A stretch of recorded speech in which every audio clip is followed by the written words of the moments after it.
नमः शिवाय। हर हर महादेव। स्वागत है आप सभी का मेरे YouTube चैनल आध्यात्मिक कथाओं में। सुनेंगे शिव महापुराण की कथा शुरू करने से पहले आप सभी से मेरा विनम्र निवेदन है कि यदि अभी तक मेरे चैनल को सब्सक्राइब नहीं किया है तो प्लीज़ कर लीजिए। नमः शिवाय। हर हर महादेव। चलिए शुरू करते हैं आज की कथा। सूत जी कहते हैं कि गाधी की महारानी ने भी मंत्र से सिद्ध किए हुए वचन का भक्षण करके उसी वर्ष में गर्भ धारण किया। गर्भवती होने पर साध्वी रानी तीर्थ यात्रा में तत्पर हुई और अनेक प्रकार के व्रतों का पालन करने लगी। जहाँ वेद मंत्रों की ध्वनि हो वहाँ वे बड़े हर्ष से जाती और सुनती। 10वां मास पूरा होने पर उन्होंने भी उत्तम कांति से युक्त पुत्र उत्पन्न किया जो चराचर जगत में विश्वामित्र के नाम से प्रसिद्ध हुआ। शुक्ल पक्ष का चंद्रमा आकाश में वृद्धि को प्राप्त होता है, उसी प्रकार महाभाग्य मित्र भी नित्य प्रतिदिन बढ़ने लगे। जब वे युवावस्था से संपन्न और राज्य करने में समर्थ हुए तब उनके पिता गांधी उन्हें राज्य पर अभिषिक्त कर दिया। उसके बाद राजा गांधी अपनी पत्नी के साथ वन में चले गए। राज्य संचालन में नियुक्त होकर भी विश्वामित्र जी प्राय ब्राह्मणों के स्वागत सत्कार और सत्संग में ही संलग्न रहते। एक समय उन्होंने वन में प्रवेश किया और बहुत से हिंसक पशुओं को मारा। फिर जेठ की तपती हुई दोपहरी धूप में भूख प्यास से पीड़ित होकर वे महात्मा वशिष्ठ जी के आश्रम पर गए। वशिष्ठ जी ने राजा विश्वामित्र को आया देखा तो प्रसन्नता से उनकी अगवानी की।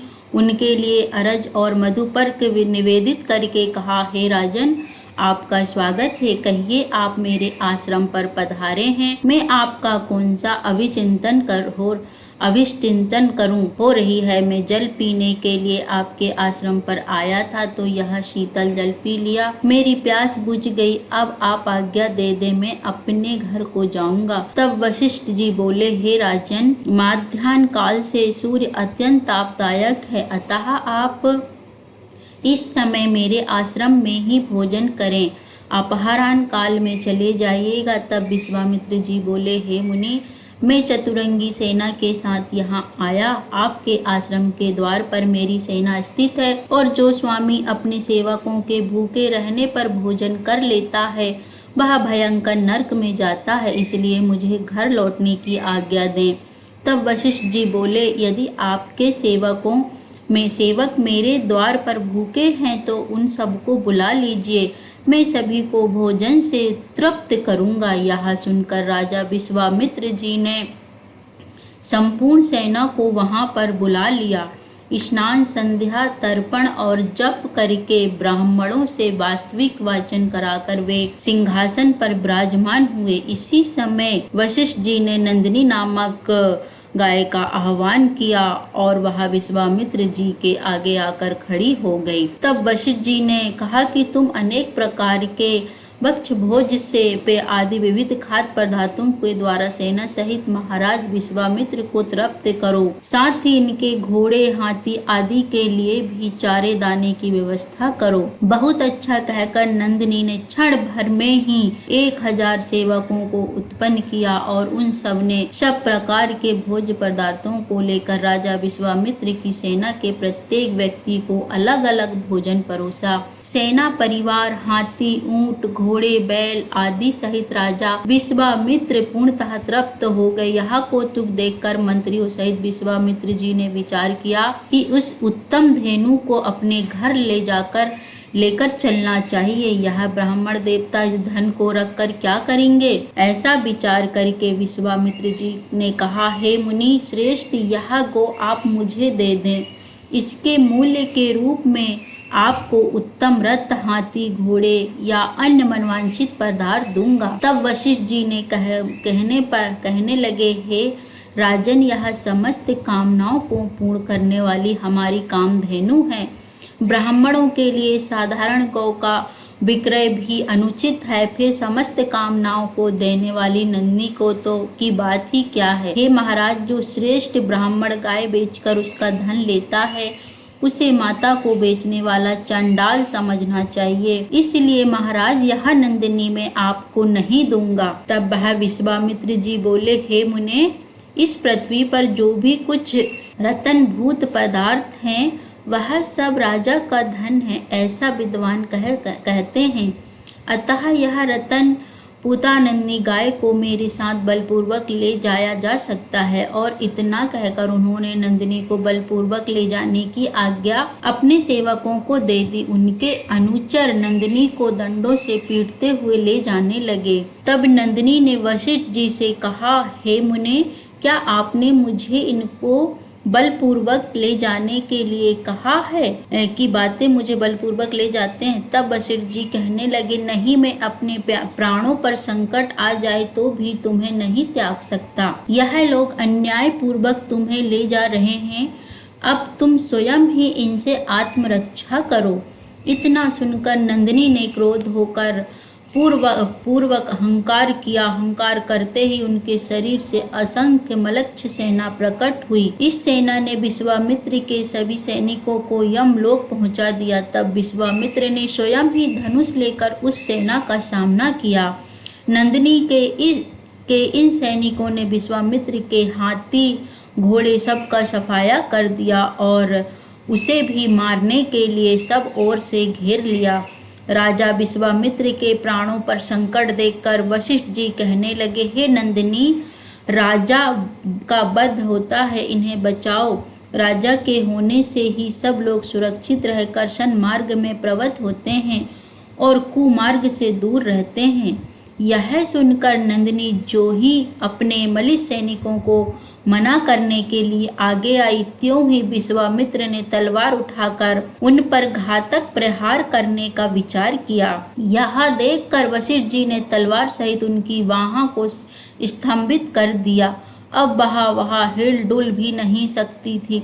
अब राजा विश्वामित्र बड़ी बुरी दशा में पड़ गए। उन्होंने लज्जित होकर वशिष्ठ जी से कहा, हे मुने, इन भयंकर मलेच्छ के हाथ से मारे जाते हुए मुझ आशा है कि अब आप ही रक्षा करें। मेरी इस बाह को पहले की तरह ठीक कर दें। अब मैं अपने घर को लौट जाऊंगा। युद्ध से मेरा कोई प्रयोजन नहीं। उदंड पुरुष विद्या, ऐश्वर्य और लक्ष्मी को पाकर मदोमत जैसे हो जाते हैं। उनके ऐसा कहने पर वशिष्ठ जी ने उनकी भुजा को स्तंभ दोष से मुक्त कर दिया और हंसते हुए कहा, राजा जाओ, मैंने तुम्हारी बाह ठीक कर दी। अब कभी भी इस ब्राह्मण से वैर ना करना। वशिष्ठ जी की आज्ञा पाकर विश्वामित्र जी पैदल ही अपने घर को गए। संध्या के समय नगर द्वार पर पहुंचकर वे अपने आप से ही कहने लगे, क्षत्रियों के बल, पराक्रम और जीवन को धिक्कार है। केवल ब्राह्मण बल और ब्राह्मण तेज ही प्रशंसा के योग्य है। अब मुझे ऐसा कर्म करना चाहिए जिससे कि मुझे ब्राह्मण बल प्राप्त हो। आज से मैं अपना राज त्याग कर बड़ी भारी तपस्या करूँगा। ऐसा निश्चय करके उन्होंने अपने पुत्र को राज्य पद पर स्थापित किया और स्वयं तपस्या के लिए वन में चले गए। सूत जी कहते हैं, हे ऋषियों, इस प्रकार अपना राज्य छोड़कर विश्वामित्र जी ने हिमालय पर्वत पर जाकर अत्यंत भयंकर तपस्या की। फल फूल का भोजन करते हुए 300 वर्ष तक केवल पर ब्रह्म परमात्मा के चिंतन में लगे रहे। फिर उतने ही समय तक केवल वृक्ष के सूखे पत्ते चबाकर रहे। उसके बाद 1000 वर्षों तक पानी पीकर रहे और फिर 100 वर्षों तक केवल वायु पीकर संतोष किया।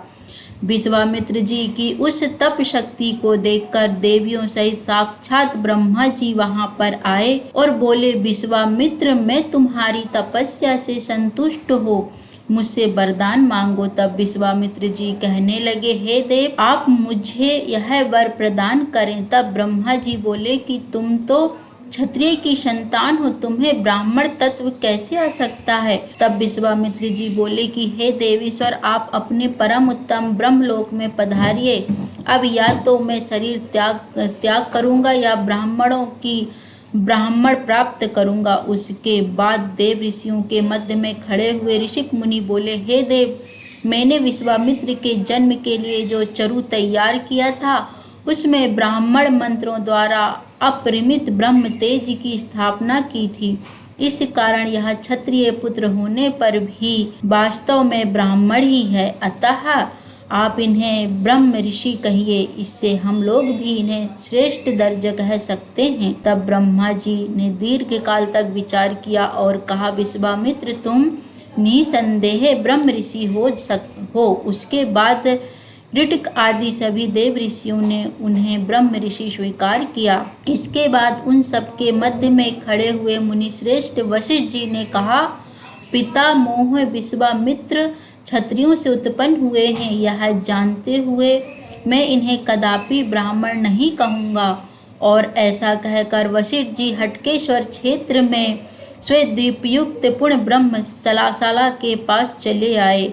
वहीं पर सब पापों को हरने वाली शुभ सरस्वती नदी स्थित है। उसी सरस्वती के तट पर आश्रम बनाकर वशिष्ठ जी बड़ी भारी तपस्या करने लगे। विश्वामित्र उनका वध करने के लिए वहीं पर आ पहुँचे और उनके आश्रम से दूर दक्षिण दिशा में आश्रम बनाकर रहने लगे। वे प्रतिदिन उनमें छिद्र ढूंढा करते, दिनों दिन तक टिके रहने पर भी उनका कोई दोष दिखाई नहीं दिया। तब उन्होंने वशिष्ठ जी के ऊपर अविचार प्रयोग यानी मारण आदि प्रयोग करने का प्रारंभ कर दिए। इससे एक भयंकर शक्ति प्रकट हुई और बोली, विप्रवर आज्ञा दे, मैं आपका कौन सा कार्य करूं। तब विश्वामित्र जी ने कहा कि मेरे महान शत्रु वशिष्ठ जी का वध कर दो। विश्वामित्र के इस प्रकार आदेश देने पर वह वशिष्ठ जी के आश्रम पर जाने के लिए उत्तर दिशा की ओर चली। इसी समय वहां होने वाले बड़े भारी उत्पातों को देखकर महर्षि वशिष्ठ जी दिव्य दृष्टि से सब कुछ जान बैठे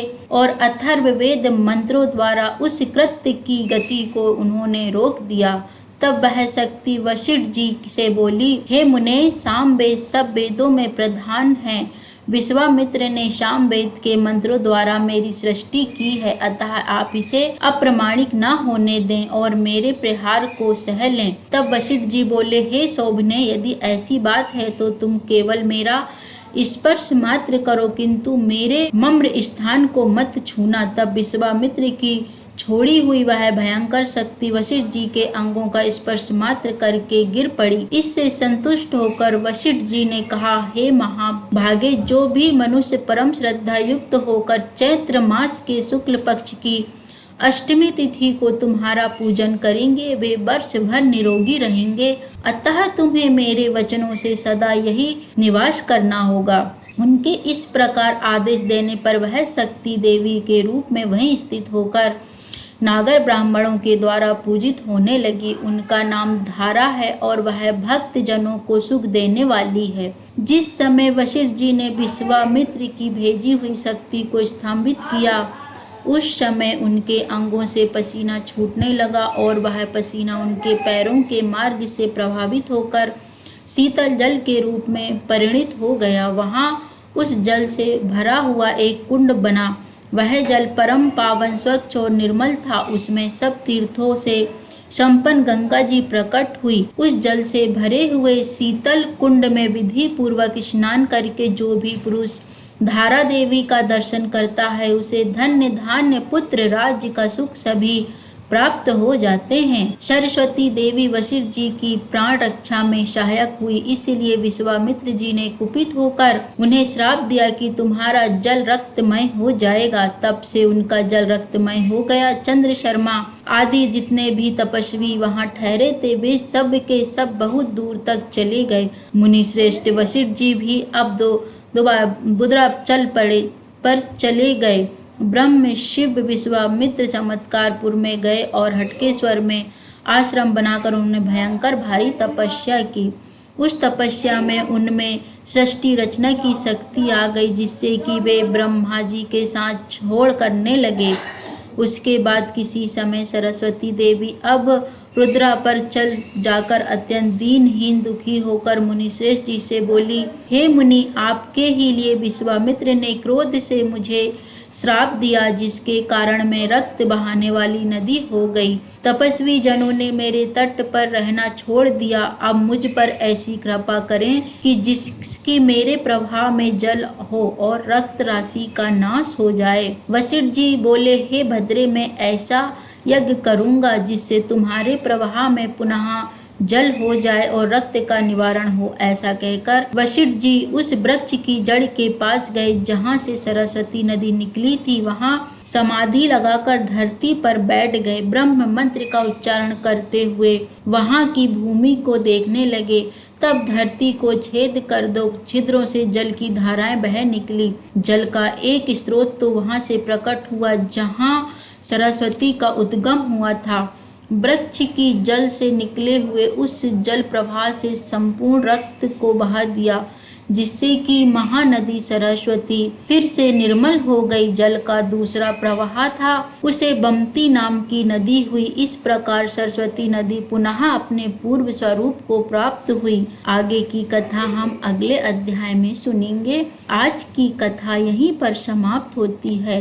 बोलिए शंकर भगवान की जय। यदि कथा अच्छी लगी हो तो वीडियो को लाइक करें, सब्सक्राइब करें। बहुत बहुत धन्यवाद।